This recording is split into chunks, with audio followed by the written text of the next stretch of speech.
कमला जी अभी काम करके बैठी ही थीं कि तभी उनकी बहू पूजा का फ़ोन आ गया। मम्मी जी, मैं आपको लेने आ रही हूँ, आप तैयार रहिएगा।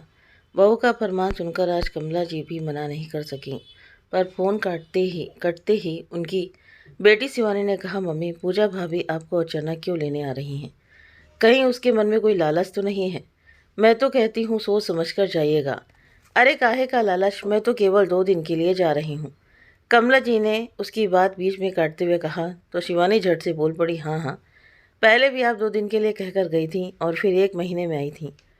वो तो मैंने इतनी ज़िद की तब जाकर भैया ने वापस भेजा था, वरना वो तो आपको शिवानी इतना ही बोल पाई कि तभी उसकी भाभी पूजा सामने से आती हुई दिखाई दी। अरे दीदी, आपको भी आज ज़रूर आना है, मैं आपको लोकेशन सेंड कर दूँगी।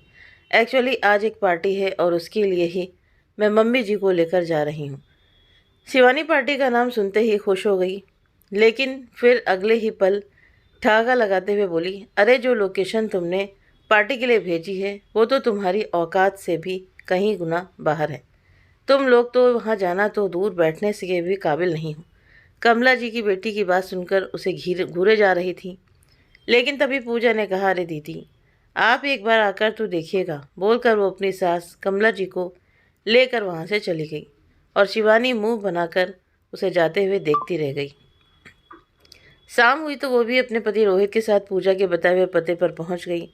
वहां जाकर देखा तो चारों तरफ हुई शानदार सजावट को देखकर उसका मुंह खुला का खुला रह गया था। उसको समझ नहीं आ रहा था कि आखिर ये पार्टी किस लिए है। वो बार बार अपने पति रोहित से कह रही थी कि आखिर प्रदीप भैया के पास इतना पैसा कहाँ से आ गया, कितने महंगे हॉल में पार्टी दी है। कहीं ऐसा ना हो कि कुछ देर में हमको यहाँ से धक्के मारकर निकाल दिया जाए, क्योंकि ना तो प्रदीप यहाँ है और ना ही पूजा। वैसा भी इतनी बड़ी पार्टी इन भिखारियों के बस की थोड़ी ही है। ये सुनकर उसका पति रोहित भी चारों तरफ हैरानी से देखने लगा, लेकिन तभी पीछे खड़ी पूजा और उसकी सास कमला जी उनकी बात सुनकर मुस्कुरा रही थी। कुछ देर बाद जैसे स्टेज पर कमला जी को बुलाया तो अपनी वाहवाही होते देखकर कमला जी की आंखों में आंसू आ गए। चारों तरफ से उनके लिए बजाने वाली तालियां का शोर था। उनकी आंखों में आंसू देखकर स्टेज पर खड़े होस्ट ने कहा, ये सम्मान और तालियां, ये सब आपको केवल अपनी मेहनत से मिल रहा है। अब आपने अपनी मेहनत को एक मुकाम तक पहुंचा दिया है जिससे फैशन इंडस्ट्री ने हाथों हाथ लिया। जादू है आपकी कल्पना में, जादू जो हर किसी को पसंद आता है। सुनकर कमला जी की आंखों से खुशी के आंसुओं की बरसात होने लगी। आज उन्हें इतना बड़ा अवार्ड दिया जा रहा था तो उनसे 2 शब्द बोलने को कहा। उन्होंने बोलने के लिए माइक पकड़ा ही था कि तभी उनकी नज़र सामने खड़ी अपनी बहू पूजा और बेटी शिवानी पर गई। उन्होंने कहा, मैं ज़्यादा बोलना तो नहीं जानती, मगर इतना ज़रूर कहूँगी कि जब मैं कुछ नहीं थी तो केवल एक इंसान ने मुझ पर भरोसा दिखाया और मुझे आगे बढ़ाने को प्रेरित किया। ज़िंदगी में आपको घसीट कर नीचे गिराने वाले बहुत मिलेंगे, लेकिन सहारा देकर चलने वाला कोई एक आदमी मिल सकता है। मेरे जीवन में वो सहारा, मुझे कहते कहते कमला जी का गला भर आया और फिर थोड़ा रुक कर बोली, वो सहारा मुझे मेरी बहू पूजा ने दिया है। आज उसके कारण ही मैं यहाँ इस मंच पर सम्मान के हक से खड़ी हूँ। थैंक यू बेटा। इतना कहकर कमला जी स्टेज से नीचे उतर रहीं। आते ही उनकी बहू पूजा ने उनको गले से लगा लिया। तभी पास खड़ी बेटी ने देखकर बुरा सा मुँह बनाने लगी। उसने करीब आकर कहा, मम्मी, आप मुझे कुछ समझती ही नहीं हैं। मेरे किए का ये फल दिया आपने।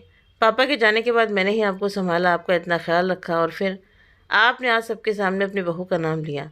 आपसे न जाने क्या करवा कर खुद कमाने का रास्ता खोजा है। इस पूजा ने देखना, एक दिन ये आपको अपना मतलब निकालकर धक्का मारकर घर से निकाल देंगी। ये सुन कमला जी ने गुस्से से कहा, खबरदार शिवानी, जो एक शब्द और कहा तो पूजा की कंपनी ने इतना सम्मान दिया है मुझे, ये तुम्हें हजम नहीं हो रहा, इसीलिए अंदर ही अंदर जल रही हो। और तुम अपने दिल से पूछो कि सच्चाई क्या है। तो शिवानी भी चिल्लाते हुए बोली, रहने दो माँ, आप तो इनके झांसे में आ ही गई हो। अरे कंपनी में ट्रे लेकर चाय पानी ही पिलाती होगी, इसको कोई ऑफिसर तो बनाने से रहा। ऐसे ही तो इसने पहले प्रदीप भैया को फंसाया और अब आपको भी। ये सुनकर कमला जी ने एक जोरदार तमाचा शिवानी के गाल पर रशीद कर दिया और गुस्से से बोली, मुझे यकीन नहीं होता कि तुम्हारी जैसी औलाद पैदा की मैंने। ये सुनकर शिवानी पैर पटकते हुए वहाँ से चली गई। कमला जी उसे जाते हुए देखती रहीं और उन्हें अपने यहाँ तक की यात्रा में शामिल हर एक पल याद आने लगा और पहुँच गए अपने उन दिनों में जब वो एक साधारण सी महिला थी। पति के जाने के बाद अपनी बेटी के साथ रहना उनकी मजबूरी हो गई थी, क्योंकि उनकी बेटी शिवानी अपने भाई प्रदीप से कहकर माँ को साथ ले गई थी कि प्रदीप, तुम तो बाहर रहकर पढ़ रहे हो, ऐसे में माँ को अकेला कैसे छोड़ सकते हो। पापा के बाद तो माँ जैसे सदमे में ही चली गई हैं। तो कमला जी का बेटा प्रदीप भी इस बात से चिंता मुक्त हो गया, क्योंकि उसे माँ को अकेला छोड़ना सही नहीं लग रहा था। लेकिन कॉलेज की पढ़ाई के लिए वापस जाना उसकी भी मजबूरी थी। वो एमबीबीएस कर रहा था, डॉक्टर बनकर अपने पापा का सपना पूरा जो करना चाहता था। उसने ठीक है दीदी, आप सही कह रही हैं। मम्मी आपके साथ रहेंगी तो ठीक रहेंगी, वरना अकेले रहकर तो बीमार ही पड़ जाएंगे और फिर मुझे भी इतनी फिक्र नहीं होगी। आप इनको साथ ले जाइए। तो शिवानी अपनी माँ कमला जी को अपने साथ ले गई। प्रदीप कभी कभी मिलने आता रहता, तो शिवानी कभी भी कमला जी और प्रदीप को अकेले बात नहीं करने देती। शुरू में तो प्रदीप इन सब पर ध्यान नहीं देता, लेकिन फिर उसे ये महसूस होने लगा कि जैसे माँ उससे कुछ कहना चाहती है और शिवानी के आते ही चुप हो जाती। उसने कई बार कमला जी से पूछा भी, माँ आप यहाँ ठीक तो हैं ना? तो कमला जी मुस्कुरा कर कहती हैं, अरे मुझे क्या होगा, मैं बिल्कुल ठीक हूँ, शिवानी मेरा बहुत ख्याल रखती है। लेकिन प्रदीप माँ को दिन ब दिन कमज़ोर होते देखकर थोड़ा चिंता में था। उसने कहा, दीदी आप मम्मी को डॉक्टर को दिखा लीजिए, कहीं इनको कोई बीमारी तो नहीं है। तो शिवानी झट से बोली, अरे नहीं प्रदीप, तुम फालतू की चिंता करते हो, इस उम्र में ऐसा हो जाता है, फिर हम तो कोई कमी करते नहीं, चाहे तो तुम मम्मी से ही पूछ लो, आखिर मेरी भी तो माँ है। शिवानी की बात सुनकर प्रदीप कुछ बोल ही नहीं पाता था। उसने एक बार शिवानी से फ़ोन पर माँ से बात करने को कहा, तो शिवानी बात को टालते हुए बोली, अरे प्रदीप, माँ तो पार्क में टहलने गई हैं, आते ही बात करा दूंगी। इस तरह कई दिन बीत गए, पर शिवानी ने एक बार भी बात नहीं करवाई। फिर एक दिन अचानक प्रदीप घर आया तो उसने देखा कि उसकी माँ किचन में ढेर सारे बर्तन धो रही है। उसको शिवानी से अचानक से घर में देखकर कहा, अरे माँ मानती नहीं है, कहती हैं काम नहीं करूँगी तो शरीर में जंग लग जाएगा। प्रदीप शिवानी के चेहरे पर झूठ को पढ़ पा रहा था, लेकिन अभी भी वो माँ को साथ नहीं ले जा सकता था। ऐसे करके 4 साल बीत गया। प्रदीप की पढ़ाई पूरी हो गई और अपने ही शहर में उसकी जॉब लग गई। तो उसने वापस आकर माँ को साथ रखने को कहा, लेकिन शिवानी फिर से बहाना बनाते हुए बोली, प्रदीप तुम खुद तो अभी अकेले हो, माँ को खाना बनाकर कैसे खिलाओगे? अगर शादी कर लेते तो मैं माँ को तुम्हारे साथ भेज देती। अब माँ तुम्हारे कितने काम करेंगी? इससे तो मेरे पास ही अच्छी हैं, कम से कम सही समय पर दवाई खाना तो मिल जाता है। प्रदीप ने अपनी माँ से चलने को कहा तो उन्होंने भी कह दिया, नहीं बेटा, तेरा घर बस जाएगा तब आ जाऊंगी। बेचारी शिवानी मेरा खूब ख्याल रखती है, तुम भी बहू ले आओ तो आ जाऊं। तो प्रदीप ने जल्द ही शादी का ऐलान कर दिया और अगले 6 महीने में ही शादी कर ली। शादी होने के बाद प्रदीप ने शिवानी से कहा कि वो माँ को अपने साथ ले जाना चाहता है। अब से वो माँ का ख्याल खुद पूजा के साथ मिलकर रखेगा। लेकिन इस बात पर भी शिवानी गुस्से भरे लहजे में बोली, देखो प्रदीप, लव मैरिज वाली लड़कियाँ सास का बिल्कुल भी ध्यान नहीं रखती हैं। मुझे इस लड़की पर बिल्कुल भी भरोसा नहीं है, माँ को मेरे पास ही रहने दो। तो ये सुनकर प्रदीप हैरान रह गया, आखिर क्यों हर बार दीदी इस तरह बात टाल देती हैं। उसने अपनी माँ कमला जी से कहा, माँ आपका मन मेरे साथ रहने का नहीं है क्या?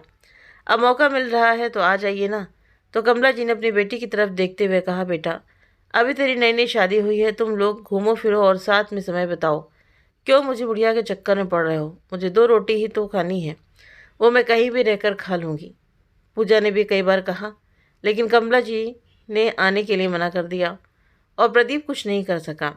पूजा बार बार कहती, प्रदीप माँ जी को घर ले आओ ना, मुझे तो शादी के बाद ससुराल वाली फीलिंग ही नहीं आई।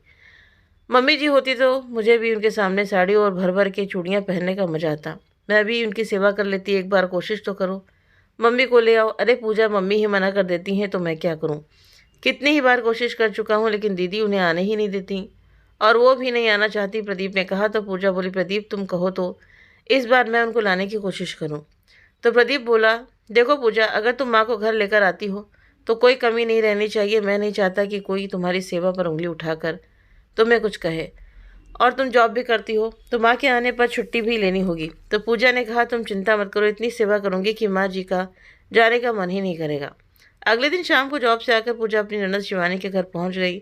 उसे अचानक आया देखकर शिवानी सकपका गई और बोली, आओ आओ भाभी, आज कैसे दर्शन दिए तुमने? भाई तुम ठहरी जॉब वाली, अब हम लोगों के लिए तुम्हारे पास कहाँ टाइम होगा। तो पूजा ने मुस्कुरा कर कहा, अरे नहीं दीदी, ऐसी कोई बात नहीं है, सोचा आज आपसे और मम्मी जी से मिलती चलूँ। तभी अंदर से कमला जी की आवाज़ आ गई, अरे बहू यहाँ। कमला जी ने कहा तो पूजा झट से उनके पैर छूकर बोली, मम्मी जी मैं तो आपको लेने आई हूँ। ये सुनकर शिवानी हक्की बक्की रह गई। उसने झट से कहा, अरे किस चक्कर में पड़ रही हो पूजा, तुम तो जॉब करती हो, तुम्हारे पास इतना टाइम ही कहाँ है? मम्मी वहाँ बोर हो जाएंगी। तो पूजा बोली, नहीं दीदी, इस बार मेरी 2 दिन की छुट्टी है तो इसलिए लेने आ गई। मम्मी जी आप अपना सामान बैग में रख लीजिए, ये सुन शिवानी उनका मुंह ताकती रह गई। कुछ देर बाद उसने फिर से बोलने की कोशिश की। अरे पूजा, 2 दिन मिले हैं तो तुम आराम करो ना, मम्मी जी की सेवा मैं ही कर लूँगी। अरे नहीं दीदी, मैं तो माँ जी को लेने ही आई हूँ, अब आप मना मत कीजिए। और फिर 2 दिन की तो बात है, 2 दिन बाद खुद तुम्हारे भैया माँ जी को छोड़कर चले जाएंगे। अब शिवानी कुछ बोल ही नहीं पा रही थी। सोच रही थी कि प्रदीप साथ में होता तो माँ को ले जाने ही नहीं देती, कुछ भी करके रोक लेती, लेकिन ये तो सुन ही नहीं रही। उसने कहा ठीक है ले जाओ, लेकिन 2 दिन में माँ को वापस भिजवा देना। कहकर वो पैर पटकते हुए अंदर चली गई तो पूजा अपनी सास को लेकर अपने घर आ गई। बेटे बहू के घर आकर कमला जी की खुशी का कोई ठिकाना ही ना था। रात को ऑफिस से आकर प्रदीप ने जब माँ को घर में देखा तो उनसे लिपट कर बोला, आज मुझे लगा कि मैं अपने घर आया हूँ।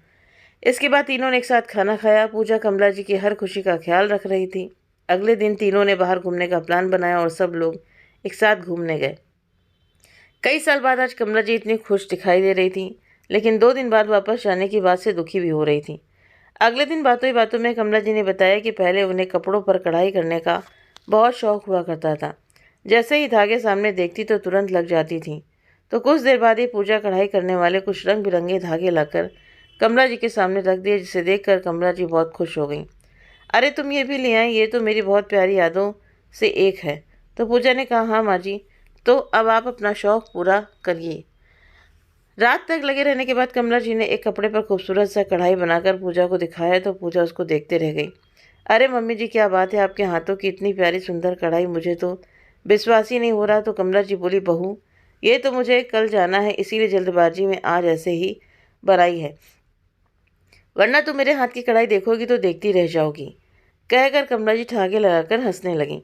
अगले दिन जब कमला जी के जाने का समय आया तो पूजा पहले से ही रोने लगी। उसने प्रदीप से कहा, प्रदीप कुछ करो ना, मम्मी जी को थोड़े दिन और रोक लो। तो प्रदीप कुछ सोचते हुए शिवानी को फ़ोन करके बोला, दीदी पूजा की तबीयत ठीक नहीं है, इसको बहुत तेज़ बुखार है, कुछ दिन के लिए माँ को यहीं रहने दो। पूजा के ठीक होते ही मैं खुद उन्हें छोड़ने आ जाऊँगा। तो शिवानी ने कहा हाँ ठीक है, लेकिन जल्दी ही भेज देना, माँ को दवाई भी दिलवानी है। इतना कहकर उसने फ़ोन रख दिया। इधर पूजा को जैसे ही ये पता चला कि माँ जी अभी नहीं जा रही तो वह खुशी के मारे उछल पड़ी। कुछ देर बाद वो ऑफिस चली गई तो प्रदीप छुट्टी लेकर घर पर रुक गया। ऑफिस जाकर पूजा ने अपनी सास की हुई कढ़ाई अपने ऑफिस में सबको दिखाई तो सब देखकर हैरान रह गए। उसकी एक दोस्त ने कहा, एक आइडिया है पूजा, इसको वहाँ हैंगर पर टांग दे और देख कितने कस्टमर का इस पर ध्यान जाता है। जो खरीदना चाहे तो उससे ऑर्डर ले लेना, इससे तेरी सास का नाम होगा और फ़ायदा भी। वास्तव में पूजा एक फैशन ब्रांड के स्टोर में मैनेजर के पद पर थी। दिन भर उसे स्टाफ को संभालना होता था। उसने अपने बॉस से परमिशन लेकर वो टॉप वहाँ बाकी कपड़ों के बीच लटका दिया। पर हैरान तो तब रह गए जब कई लोगों ने इसी टॉप के बारे में बात की। वो सबको आकर्षित कर रहा था। उसने उसका ऑर्डर ले लिया और अपने वर्कशॉप को देने का फैसला किया, जिसके लिए बहुत सारे परमिशन लगने वाले थे। शाम को घर आते ही पूजा ने अपनी सास को खुशखबरी सुनाई तो उन्होंने कहा, अरे बेटी अब इस उम्र में मैं कहाँ कर पाऊँगी। तो पूजा बोली, मम्मी जी आपको केवल सिखाना है, बाकी सारा काम तो टीम करेगी। तो कमला जी ने हमें भर दी और अगले दिन ही काम चालू हो गया। 15 दिन बाद कमला जी को वापस जाना पड़ा क्योंकि शिवानी घर आकर बैठ गई। कहने लगी, मम्मी आप अपनी बेटी को तो भूल ही गई हैं, मुझे अपनी आपकी कितनी चिंता हो रही है। आपका चेकअप भी करवाना है, ये सब तो मैं ही करवाती हूँ, अब प्रदीप के पास कहाँ इतना टाइम होता है। तो कमला जी को बेमन से जाना ही पड़ा। धीरे धीरे समय ऐसे ही गुजरता गया। अब पूजा जब भी कमला जी को अपने पास बुलाने की बात करती तो शिवानी पहले ही भड़क उठती। क्या भाभी, जब माँ मेरे पास रहकर खुश हैं तो आप क्यों पीछे पड़ी हुई हैं। तो पूजा चाहकर भी कुछ नहीं कर पाती। 2 महीने ऐसे ही गुजर गए। एक दिन शाम को पूजा ने प्रदीप को ऑफिस से आते ही खुशखबरी सुनाई, जिसे सुनकर प्रदीप भी उछल पड़ा। क्या सच में माँ को अवार्ड मिलने वाला है। तो पूजा ने कहा, हाँ प्रदीप, ये हमारी कंपनी का एनुअल अवार्ड है, जिसमें वो हर कैटेगरी में अवार्ड देते हैं। एक में माँ का नाम भी सिलेक्ट हुआ है, वो भी ऐसे न्यू कमर्स में जिन्होंने अपनी कंपनी के लिए कुछ नया किया है। ये सुनकर अपनी माँ की इस उपलब्धि पर प्रदीप की आंखों में भी खुशी के आंसू आ गए और पूजा ने तुरंत कमला जी के पास फ़ोन घुमा दिया। मम्मी जी मैं आपको लेने आ रही हूँ, आप तैयार रहिएगा। जबकि कमला जी नहीं जानती थी कि उन्हें आज अवार्ड मिलने वाला है। अरे क्या हुआ मम्मी जी, आप दीदी के लिए परेशान मत होइए, वो बस थोड़ा सा नाराज़ है, सब ठीक हो जाएगा, हम उनको मना लेंगे। पूजा की आवाज़ सुनकर कमला जी वर्तमान में लौटी और बोली, नहीं बहू, इसको तुम नहीं जानती, ये थप्पड़ खाकर इतनी शांति से वापस यूं ही नहीं गई है। अवार्ड फंक्शन के बाद तीनों लोग जैसे ही घर पहुंचे तो सामने शिवानी को खड़ा देखकर हैरान रह गए, क्योंकि उन्हें तो लगा था कि शिवानी वापस चली गई है। घर के अंदर जाते ही शिवानी ने कहा, मम्मी, सबके सामने आपने मेरी इतनी बेइज्जती की, चलिए उसके लिए तो मैं आपको माफ़ कर दूंगी, लेकिन ये अवार्ड वगैरह, आपने ये सब कुछ कब किया और मुझे कुछ क्यों नहीं पता? मेरे पास रहते हुए भी आपने मुझसे कुछ नहीं बताया। तो कमला जी ने अपनी पिछली बार 15 दिन रुकने की सारी बातें बेटी के सामने खोलकर रख दी। तो शिवानी बोली, अच्छा वो सब ठीक है, चलिए अब घर वापस चलिए। तो प्रदीप भी देखकर हैरान था कि थप्पड़ खाकर भी शिवानी माँ को लेने जाने की बात कैसे कर सकती है। पूजा भी हैरान सी खड़ी प्रदीप को देख रही थी, लेकिन प्रदीप अभी खामोश था। उसने धीरे से कहा, मैं समझ रहा हूँ पूजा, लेकिन अब माँ को अपनी लड़ाई खुद लड़ने दो, आज उन्हें बोलना ही पड़ेगा। तभी कमला जी की आवाज़ आई, मुझे यहीं रहना है शिवानी।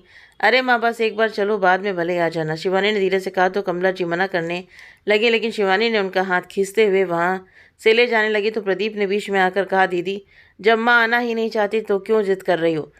अरे जिद का क्या मतलब है, माँ का सामान है। उधर शिवानी ने गुस्से में कहा। तो प्रदीप बोला, दीदी मैं कल आकर ले आऊँगा सामान, आप माँ को यहीं छोड़ दीजिए। तो शिवानी बोली, तू नहीं जानता, उनकी काफ़ी दवाइयाँ हैं। दीदी मैंने कहा ना कल सब ले आऊँगा, क्यों से क्या जिद है ये? प्रदीप ने गुस्से से कहा और फिर अपनी माँ को ओर देखते हुए बोला, माँ आपको नहीं जाना है तो आप बोलती क्यों नहीं है? तो कमला जी बोली, हाँ शिवानी, प्रदीप ठीक कह रहा है, मुझे नहीं जाना है, तुम जा सकती हो। ये सुनकर शिवानी ने कमला जी का हाथ पकड़ा और खींचते हुए बोली, मम्मी आपको चलना ही पड़ेगा। तुम्हें लग रहा है कि तुम्हें अच्छे से रखेंगे, बिल्कुल नहीं। जो अवार्ड और पैसा आपको मिला है ना, वो ये आपकी प्यारी बहू बनने का नाटक कर रही है ना, यही रख लेगी। ये तो अपने फायदे के लिए तुम्हें यहाँ रखना चाहते हैं। शिवानी को इस तरह बोलते देखकर कमला जी को गुस्सा आया और बोली, शिवानी अब आग उगलनी बंद कर, वरना धक्के देकर बाहर निकाल दूंगी। लेकिन शिवानी फिर भी नहीं रुकी और बोली, माँ तुम पर इस औरत का कौन सा रंग चढ़ गया है? चुपचाप मेरे साथ चलो, मैं तुम्हें इनके साथ नहीं छोड़ सकती। इस बार कमला जी ने शिवानी को फिर से एक जोरदार तमाचा रसीद कर दिया। तो प्रदीप बीच में आकर बोला, माँ क्या कर रही हो? इतनी सी बात पर दीदी को थप्पड़ क्यों मार दिया? शिवानी का पति रोहित भी बीच में बोलने लगा, माँ जी शिवानी ने इतना किया आपके लिए और आज अवार्ड मिलते ही सब कुछ भूल गई। आपका बेटा तो लव मैरिज करके बैठ गया। तभी कमला जी चीख कर बोली, खामोश हो जाइए दामाद जी, आज मैं चुप नहीं रहूँगी। तुम दोनों ने मेरा ख्याल रखा था या कुछ और, ये तो मैं भी बहुत अच्छे से जानती हूँ। सुनकर पूजा और प्रदीप एक दूसरे का मुंह देखने लगे। तभी प्रदीप ने कहा, कुछ और का क्या मतलब है माँ? तो कमला जी ने कहा, बेटा ये सब उन पैसों के लिए बोल रही हैं जो मैंने छुपा कर रखे हैं। तो प्रदीप हैरानी से बोला, कौन सा पैसा माँ? वही पैसा बेटा जो घर बेचकर मिला था, इसके लिए ही मुझे यहाँ नहीं भेजती थी। प्रदीप को सब याद आने लगा था जब उसने एक बार शिवानी को कॉलेज से फ़ोन किया तो उसने कहा, प्रदीप घर को बेचना पड़ेगा, माँ का इलाज होना है।